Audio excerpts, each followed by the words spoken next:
राजा जनक ने राजा दशरथ को स्वयंवर का निमंत्रण क्यों नहीं दिया?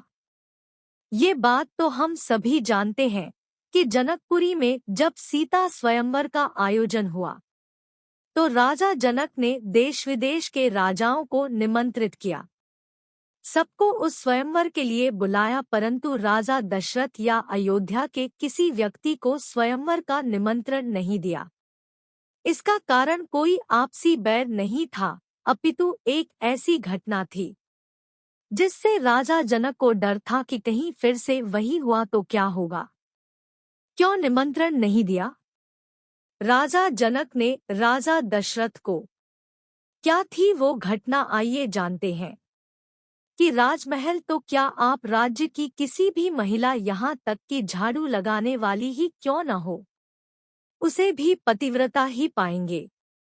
राजा दशरथ को इस समय अपने राज्य की महिलाओं पर आश्चर्य हुआ और उन्होंने अपने राज्य की सबसे निम्न कार्य के अनुरूप मानी जाने वाली सफाई करने वाली को बुलाया।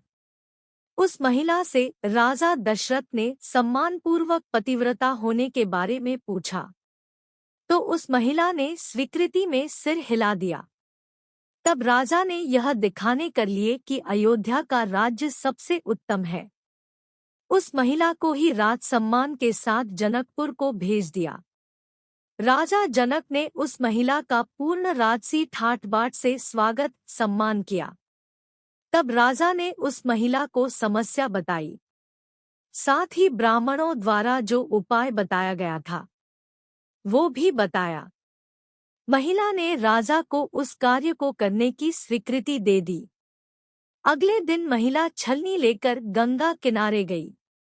वहां पहुंचकर उसने प्रार्थना की, हे गंगा माता, यदि मैं पूर्ण पतिव्रता हूँ, यदि मैंने अपने तन और मन से अपनी पति को ही परमेश्वर माना हो, तो गंगाजल की एक बूंद भी छलनी से नीचे नहीं गिरनी चाहिए। ऐसी प्रार्थना करके जब उसने गंगाजल को छलनी में भरा तो जल की एक बूंद भी नीचे नहीं गिरी।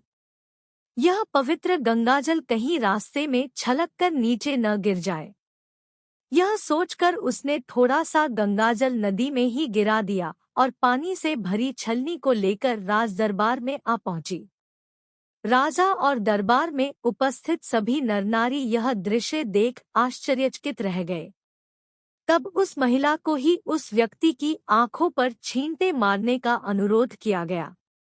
उसने ज्यों ही गंगाजल के छींटे उस व्यक्ति की आंखों पर मारे, त्यों ही उसके आंखों की रोशनी वापस आ गई।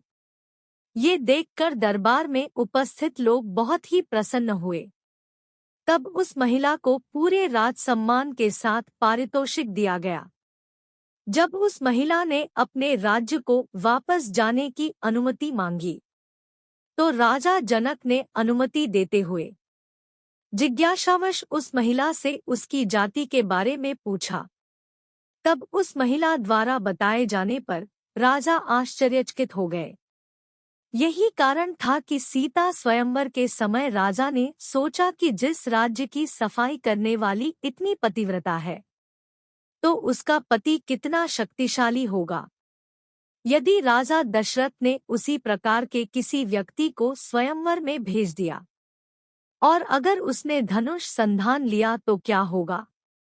राजकुमारी किसी निम्न श्रेणी के व्यक्ति को न वर ले।